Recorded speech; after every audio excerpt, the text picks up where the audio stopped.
The fifth principle of health is rays of sun. Now, nowadays, the sun has a lot of bad publicity about him. It's always connected with bad cases of skin cancer. In fact, the American research shows that 2,000 deaths in America, in the United States of America, are directly associated with sun exposure. But we are going to see the health benefits of the sun as we move along. Again, we are going to present the part in the scriptures where the sun has been introduced by God. Let there be lights in the firmament of the heavens to divide the day from the night. And those lights were the moon at night, and during the day was the sun. Now,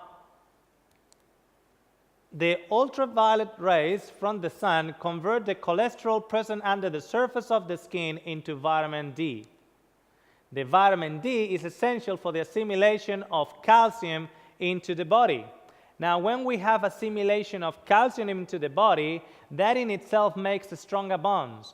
Some of the researchers have actually discovered already the links between the sun and also the strengthening of the bonds or prevention of osteoporosis. Now, these are some of the researches that have been done in terms of sun exposure. Most of them, in terms of skin cancer, are talking about the moment that the skin has been burned. So the exposure has been such that the skin has been burned by the sun. Now, that's not the kind of exposure that we're talking about. That's not the healthy kind of exposure. When somebody's going to say hello to you and taps you on the shoulder and you're jumping up. That's not healthy. Your skin has been burned, okay?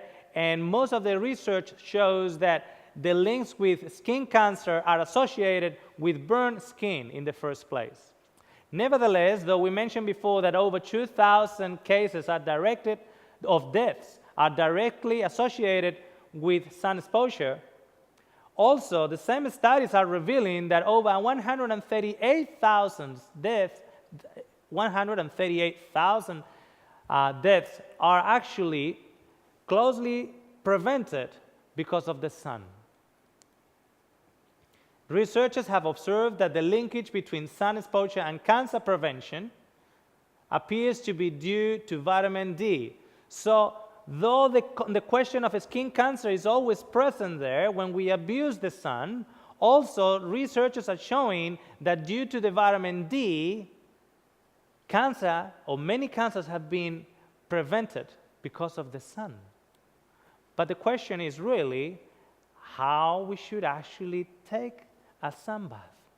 What is the proper way of doing it? How much is enough? How much is too little? Now, obviously, this is the typical image that we have about sunbathing.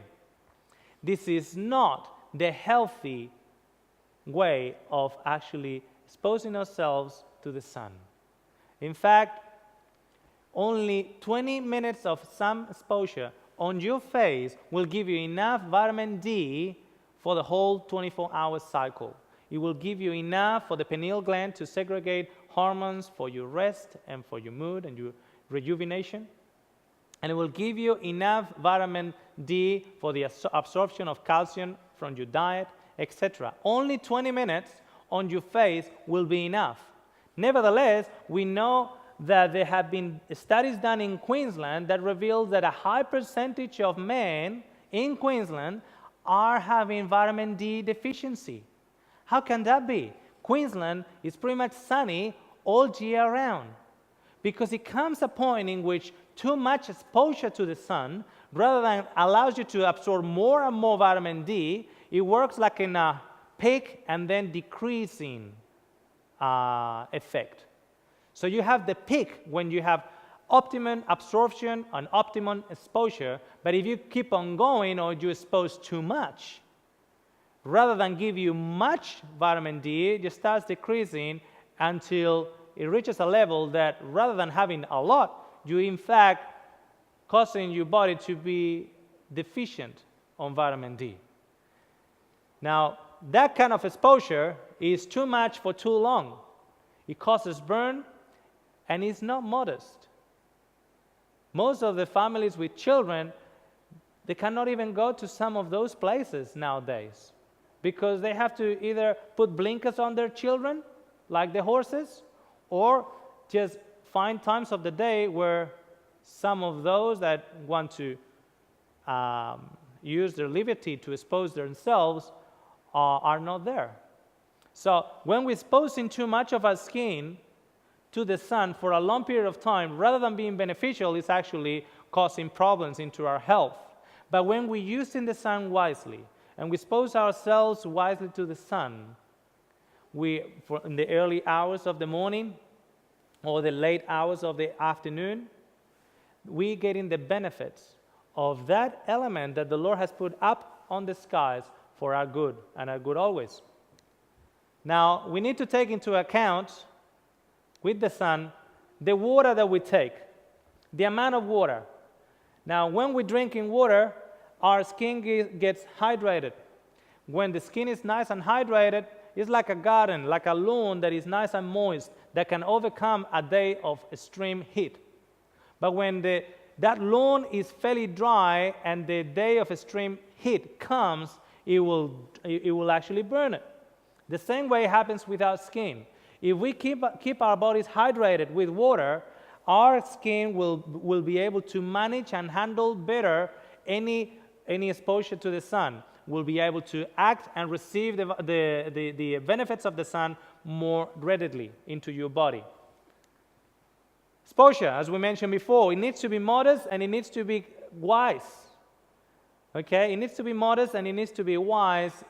So no exposure in the sun between the hottest hours of the day, and of course not using parts of your body that normally during the year are covered, so therefore they're extremely tender and they will burn fairly easy. Okay? Diet.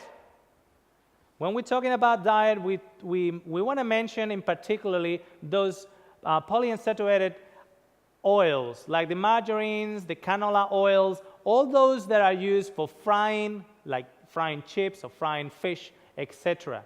Those are what we call rancid oils. So rather than providing a good cholesterol under your skin to assimilate and generate vitamin D, it actually is a rancid cholesterol. And when the sun is hitting your skin, rather than getting the benefits of it, it's really reacting to the sun, and it's causing damage into the skin because of the diet. So refined starches and rancid oils are something that we really, really need to watch on our diets, as well as meat products or cholesterol coming from animal products.